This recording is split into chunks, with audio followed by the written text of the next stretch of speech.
भाभी पास से बोली, बहन साफ सीधी बात है, हमारे पास फालतू पैसे नहीं हैं। अगर तुम्हारा गुजारा उस इंसान के साथ नहीं है तो तलाक लेकर किसी दूसरे से शादी कर लो और हमारे घर से चली जाओ। कविता उस दिन बहुत रोई थी।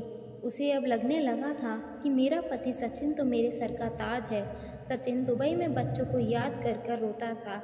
सचिन ने कहा, कविता तुम पागल हो, बात तो कुछ नहीं थी और तूने ये क्या कर दिया। और दूसरी तरफ कविता के भाई ने कविता के लिए एक दूसरा आदमी देखा जिसकी पत्नी की मृत्यु हो चुकी थी और उसके 4 बच्चे थे। उसके भाई ने कविता से कहा, बस तुम सचिन से तलाक ले लो, इस आदमी से शादी कर लो और अपना घर बसा लो। कविता की आंखों में आंसू से भीग गई थी। जल्दी से मोबाइल निकालकर सचिन को फ़ोन लगाया। नंबर बंद आ रहा था। कविता रोने लगी, मुझे सचिन के पास ही जाना है, मुझे और कोई किसी से शादी नहीं करनी। उधर सचिन का भी दिल तड़प रहा था। उसने सोचा कि मेरी कविता तो मासूम सी है, थोड़े से गुस्से पर नाराज़ हो जाती है, मैं खुद ही माफ़ी मांग लूँगा अपनी जान से।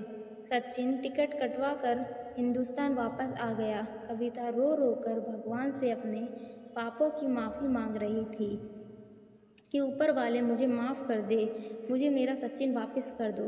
रात भर रोती रही। सुबह बेटे को नाश्ता करवा रही थी कि दरवाजे की घंटी बजी।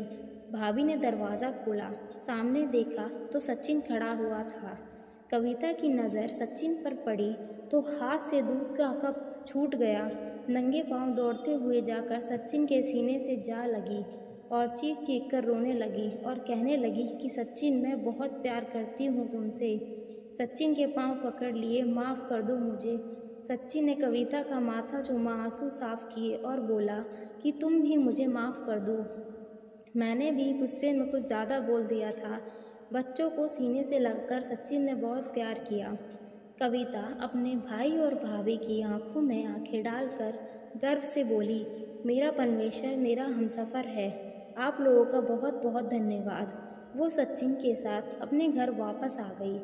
दोनों खुशी से सब बातें भूलकर अपनी ज़िंदगी जीने लगे।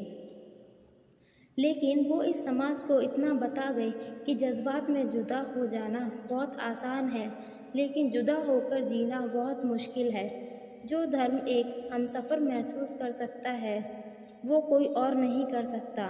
गलत फैसला लेकर ज़िंदगी बर्बाद ना करें, यह सब वक्त के साथ बदल जाता है। हाँ, अगर नहीं बदलता तो हमसफ़र।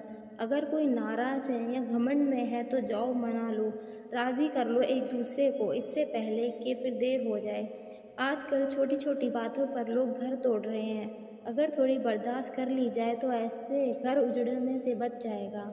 अगर मेरी कहानी किसी एक के भी दिल में घर कर गई हो तो हमारे चैनल को सपोर्ट करें, वीडियो को लाइक और कमेंट करना ना भूलें। धन्यवाद।